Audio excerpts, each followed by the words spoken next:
IPS Rajesh पंडित suspend अग्निशम और home guard DIG Rajesh पंडित suspend होती capital थाना अंचल में घटी घटना सस्पेंड होती भारतीय पुलिस सेवा आईन उल्लंघन अभियोग में सस्पेंड करा राजेश पंडित को सस्पेंड नहीं गृह विभाग पक्षर निर्देशनामा जारी आम सहित आलोचना करुले बटकृष्ण त्रिपाठी पूर्वतन पुलिस अधिकारी और आम सहित उपस्थित रही विश्वप्रिय कानून को मानवाधिकार कर्मी प्रथम जावाक चाहिए विश्वप्रिय कानून पाखक आपण देखुंत त्वरित कार्यानुष्ठान वर्तमान केमती देखुंत आपण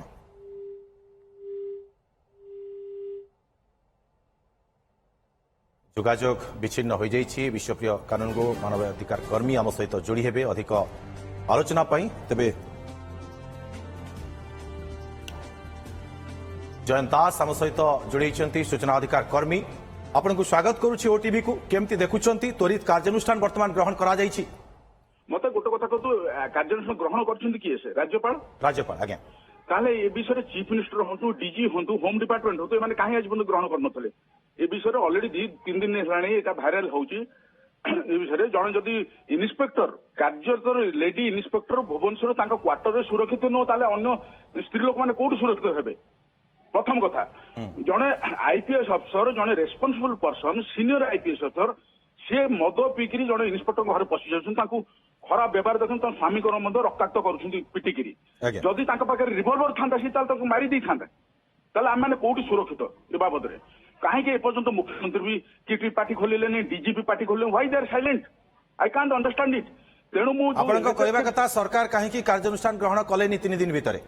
कार्यानुष्ठान नीरव भी कहीं रही पार्टी कहीं खोली ना कार्यानुष्ठान दूर कथा आज्ञा कहीं गवर्नर यहाँ हस्तक्षेप कले यहाँ कौन राष्ट्रपति शासन ओडिशा चलती कि कहीं गवर्नर कहीं गवर्नर पर्यटन गला कथाटा कहीं मुख्यमंत्री कहीं होम डिपार्टमेंट जोटा मुख्यमंत्री विभाग अच्छे से कहीं आज पर्यटन कार्यानुष्ठान ग्रहण न कले एत साहस केमता कले से आईपीएस अफसर ये तो करने आम जानू कौन रिलेसन कौन दैट इज इमेटेरियल किंतु कहा गोटे स्त्री लोक that too inspector of Odisha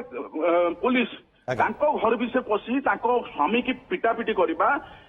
भिड़ाभिड़ी करवा ता सांगे कैपिटल थाना आईआईसी सेठार एसीपी से जाइकरी खाली से डीआईजी की जे डीआईजी अच्छा नाटे कौन मु भूली जाऊँ पंडित राजेश पंडित तांकू खाली रेस्क्यू करने से जाते रेस्क्यू कले काले से हजबैंड कौन से एफआईआर करेंगे कि आपण मैंने काले पहुंची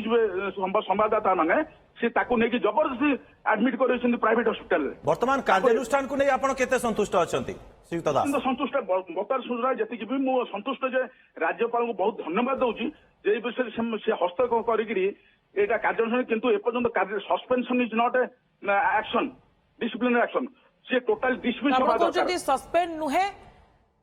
निलंबन नुहे आपण कहउचंती आउ किछि बड़ कार्यानुष्ठान नबार आवश्यकता रही कौन चाहते आपण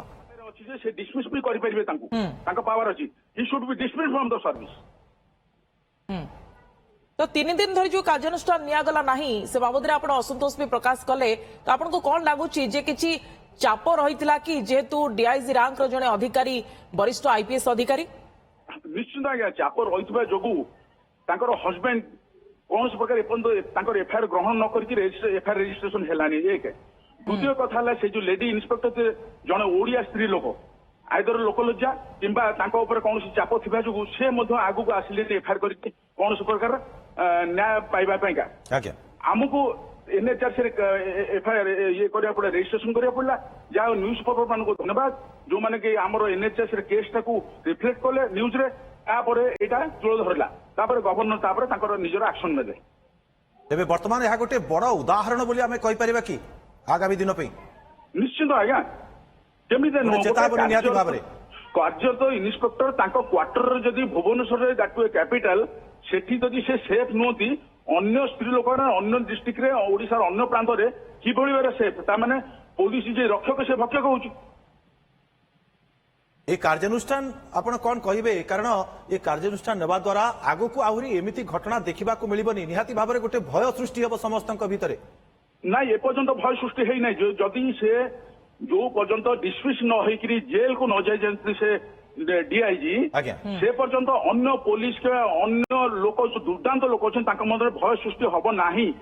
ଆପଣଙ୍କ ମତରେ ବର୍ତ୍ତମାନ ପର୍ଯ୍ୟନ୍ତ ଏ ଆଖି ଦୃଷ୍ଟିଆ କାର୍ଯ୍ୟାନୁଷ୍ଠାନ ନୁହେଁ? ଆଖି ଦୃଷ୍ଟିଆ କାର୍ଯ୍ୟ ଖାଲି ଲୋକଙ୍କୁ ସନ୍ତୁଷ୍ଟ କରିବା ଯେହେତୁ ଏ ନ୍ୟୁଜଟା ସୋସିଆଲ ମିଡିଆରେ ଆଉ ସବୁ ଟିଭି ଚ୍ୟାନେଲରେ ଆଉ ନ୍ୟୁଜ ପେପରରେ ବାହାରି ଗଲା ଆଜ୍ଞା। ମେ ବି ଏ କନସ୍ପିରେସି ଟୁ ସପ୍ରେସ ଦ ଫ୍ୟାକ୍ଟସ ଇନଡାଇରେକ୍ଟଲି। କିନ୍ତୁ ତାଙ୍କ ବିରୋଧରେ ତ ବିଭାଗୀୟ ଶୃଙ୍ଖଳାଗତ କାର୍ଯ୍ୟାନୁଷ୍ଠାନ ଚାଲିବ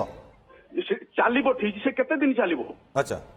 সেটা তো আমি বি জানিপারিবানি তারপরে রাজ্যপালଙ୍କ হাতে অছি এবং রাষ্ট্রপতি এপটে ক্যাপিটাল থানারে মধ্য এফআইআর হইছি এবং মামলা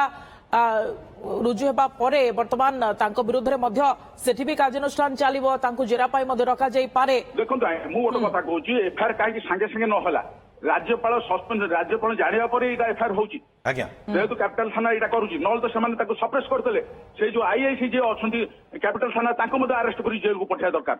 কোন ତାଙ୍କ ଘରେ ଯଦି এই ସିଚୁଏସନ ଯଦି ସେ କଣ କରିଥାନ୍ତେ? ନିହାତି ଭାବରେ ଆପଣଙ୍କ ପାଖକୁ ଫେରୁଛି ଟିକେ ଅଟକେଇବାକୁ ଚାହିଁବେ ଆମ ସହିତ ବିଶ୍ୱପ୍ରିୟ କାନୁନଗୋ ମାନବାଧିକାର କର୍ମୀ ଯୋଡ଼ି ହୋଇଛନ୍ତି ଆପଣଙ୍କୁ ସ୍ୱାଗତ କରୁଛି ଓଟିଭି କୁ। ଆପଣ ଦେଖୁଥିବେ ଶ୍ରୀଯୁକ୍ତ କାନୁନଗୋ ବର୍ତ୍ତମାନ এই ଯୋଉ ତ୍ୱରିତ କାର୍ଯ୍ୟାନୁଷ୍ଠାନ ଗ୍ରହଣ କରାଯାଇଛି ଆପଣ କଣ କହିବେ? ଦେଖନ୍ତୁ ଜଣେ ସର୍ବଭାରତୀୟ ସେବାର ବରିଷ୍ଠ ପୁଲିସ ଅଧିକାରୀ ଆଜ୍ଞା ତାଙ୍କର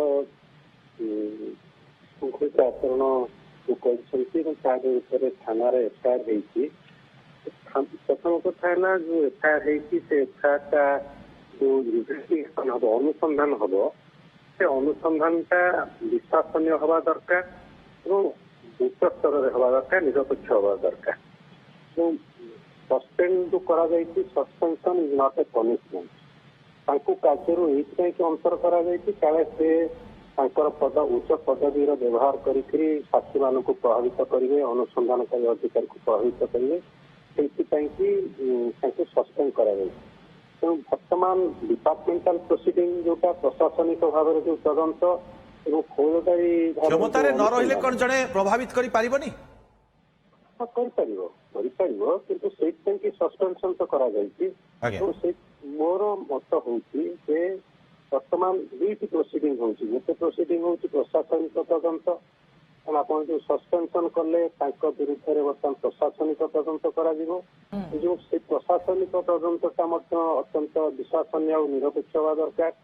ସେଇଟା ମଧ୍ୟ ତ୍ୱରିତ ଭାବରେ ହେବା ଦରକାର ଏବଂ ଏଇ ଯୋଉ ଅନୁସନ୍ଧାନ ହବ ଏଫଆଇଆର ହେଇଛି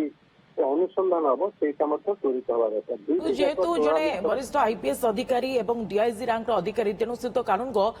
ସେ ପ୍ରଶାସନିକ ସ୍ତରରେ ଯୋଉ ତଦନ୍ତ ହେବ ବା ପୋଲିସ ବର୍ତ୍ତମାନ ଥାନାରେ ଯୋଉ ମାମଲା ହେଇଛି ସେଥିରେ ତଦନ୍ତ କରିବ ମାମଲା ରୁଜୁ କରିବା ପାଇଁ ମଧ୍ୟ ଅନେକ ସମୟ ଲାଗିଛି ସାଙ୍ଗେ ସାଙ୍ଗେ ମାମଲା ରୁଜୁ ହୋଇନାହିଁ ତା ଉପରେ ମଧ୍ୟ ବଡ଼ ପ୍ରଶ୍ନ ଉଠୁଛି ପୋଲିସର ନିରପେକ୍ଷତା ଉପରେ। ତ ଆପଣଙ୍କୁ ଲାଗୁଛି କି ଯେ ଇଏ ପୁରା ମାମଲା ନିରପେକ୍ଷତାର ସହିତ ଏହାର ତଦନ୍ତ କରାଯିବ? ଗୋଟେ ବଡ଼ ସନ୍ଦେହ ଏହା ଉପରେ ରହିଛି। ନାଇଁ ଆମେ ଦେଖନ୍ତୁ ଅନୁଷ୍ଠାନ ଉପରେ ଯଦି ଏକ୍ସପିରିଏନ୍ସ ଦେଖିବା ଯେ ସନ୍ଦେହ ରହିଛି କିନ୍ତୁ ସନ୍ଦେହ ରହିଲେ ତ ତଦନ୍ତ ହବ ଅନୁସନ୍ଧାନ ହବ ସେଇଟା ତ ସ୍ୱାଭାବିକ ପ୍ରକ୍ରିୟା। ସେଇ ଯୋଉ ସ୍ୱାଭାବିକ ପ୍ରକ୍ରିୟାକୁ ଆମେ ବାଦ ଦେଇକରି କୌଣସି କାର୍ଯ୍ୟାନୁଷ୍ଠାନ ଗ୍ରହଣ କରିପାରିବା ନାହିଁ। ତେଣୁ ଅନୁସନ୍ଧାନ ହବ ଏବଂ ସେ ଅନୁସନ୍ଧାନ କିଭଳି ଭାବରେ ନିରପେକ୍ଷ ହବ ବିଶ୍ୱାସନୀୟ ହବ ଏବଂ ସ୍ୱଚ୍ଛତାର ସହିତ ହବ ତଦନ୍ତ ଯୋଉ ହବ ସେଇଟା ନିରପେକ୍ଷ ହବ ସେଇଟା ସ୍ୱଚ୍ଛତାର ସହିତ ହବ ସେଇଟା ଦେଖିବା ଯୋଉ ଦାୟିତ୍ୱ ହଉଛି ପ୍ରଶାସନର ସେ ଦାୟିତ୍ୱ ହଉଛି ସରକାରଙ୍କର ସେ ଦାୟିତ୍ୱ ହଉଛି ସିଭିଲ ସୋସାଇଟିର ଏବଂ ସେ ଦାୟିତ୍ୱ ହଉଛି ମଧ୍ୟ ଗଣମାଧ୍ୟମର। ଏବଂ ଜଣେ ମହିଳା ପୋଲିସ ଅଧିକାରୀ ଆଇଆଇସିଙ୍କ ଉପରେ ଏଭଳି ଭାବରେ ଅଶାଳୀନ ବ୍ୟବହାର କରିବା ତାଙ୍କ ଘର ଭିତରେ ପଶି ତାଙ୍କ ସ୍ୱାମୀଙ୍କୁ ଆକ୍ରମଣ କରିବା ଏବଂ ସେ ଯୋଉ ଅଭିଯୋଗ ଆଣିଛନ୍ତି ତାହା ନିଶ୍ଚିତ ଭାବରେ ବେଶ ଉଦ୍ବେଗଜନକ। ଇଏ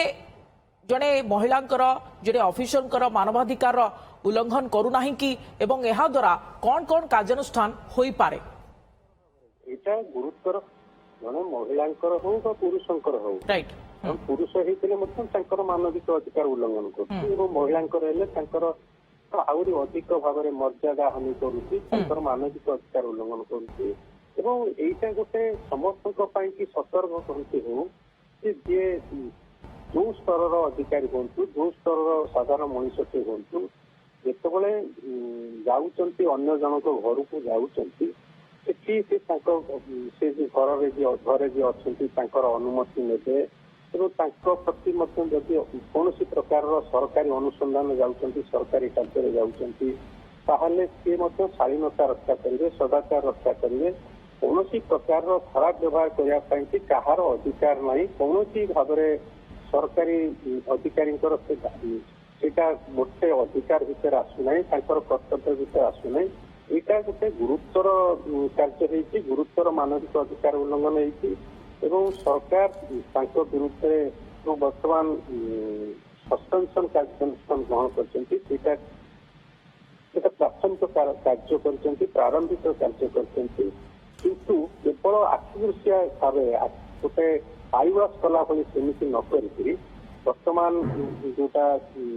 ଆମର ପ୍ରଶାସନିକ ତଦନ୍ତ ହବ ଏବଂ ଯୋଉଟା ପୋଲିସ ଅନୁସନ୍ଧାନ ହବ, ପୋଲିସ ଅନୁସନ୍ଧାନ। ତେବେ ବିଭାଗୀୟ ତଦନ୍ତ କେତେ ସ୍ୱଚ୍ଛ ହେବ ଲାଗୁଛି ଆପଣଙ୍କୁ? ଆମେ ବିଭାଗୀୟ ତଦନ୍ତକୁ ସ୍ୱଚ୍ଛତା ହେବା ପାଇଁ ଆମେ ଦାବି କରିବା, ଆମେ ଆଶା କରିବା, ତାର ସମ୍ଭାବନା ଦେଖିବା। ସ୍ୱଚ୍ଛତା ହବ ନାହିଁ ବୋଲି ଆମେ ଯଦି କହିବା ତାର ପୁଣି ବିକଳ୍ପ ଆମ ପାଖରେ କଣ ଅଛି? ବିଭାଗୀୟ ତଦନ୍ତ ତ ହବାକୁ ପଡିବ, ସେଇଟା ତ ଗୋଟେ ପ୍ରୋଭିଜନ। ବିଭାଗୀୟ ତଦନ୍ତ ବିନା ତ କୌଣସି କାର୍ଯ୍ୟାନୁଷ୍ଠାନ ଗ୍ରହଣ କରାଯାଇ ପାରିବ ନାହିଁ। এটা ଗୋଟେ ସ୍ୱାଭାବିକ ପ୍ରକ୍ରିୟା, ସ୍ୱାଭାବିକ ନ୍ୟାୟ ପ୍ରକ୍ରିୟା। ତେଣୁ ସେଇ ଯୋଉ ସ୍ୱାଭାବିକ ନ୍ୟାୟ ପ୍ରକ୍ରିୟାକୁ ବାଦ କରିକି କିଛି କାର୍ଯ୍ୟାନୁଷ୍ଠାନ ଗ୍ରହଣ କରାଯାଇପାରିବନି। ତେଣୁ ଆମକୁ ବର୍ତ୍ତମାନ ଦେଖିବାର ଦାୟିତ୍ୱ ହଉଛି, ଆମମାନଙ୍କର ଦାୟିତ୍ୱ ହଉଛି, ସରକାରଙ୍କର ଉତ୍ତର ଦାୟିତ୍ୱ ହଉଛି, ପ୍ରଶାସନର ଉତ୍ତର ଦାୟିତ୍ୱ ହଉଛି ଯେ ସେଇ ଯୋଉ ପ୍ରଶାସନିକ ତଦନ୍ତ ହବ, ସେ ଯୋଉ ଫୌଜଦାରୀ କାର୍ଯ୍ୟ ଯଦି ଆଇନରେ ଯୋଉ ତଦନ୍ତ ଅନୁସନ୍ଧାନ ହବ, ସେ ଉଭୟଟି ସ୍ୱଚ୍ଛ ହେବା ଦରକାର, ନିରପେକ୍ଷ ହେବା ଦରକାର ଏବଂ ବିଶ୍ୱାସନୀୟ ଦରକାର। ତେଣୁ ଆମ ସମସ୍ତଙ୍କ ଭିତରେ ଯୋଉ ସନ୍ଦେହ ଆସୁଛି ସେ ସନ୍ଦେହକୁ ଦୂର କରିବା ପାଇଁ ଏଇଟା ଗୋଟେ ସ୍ୱତନ୍ତ୍ର ଅନୁସନ୍ଧାନକାରୀ ଗୋଟେ ତଦନ୍ତ କରାଯାଇପାରେ, ଗୋଟେ SIT ମାଧ୍ୟମରେ ମଧ୍ୟ ତଦନ୍ତ କରାଯାଇପାରେ।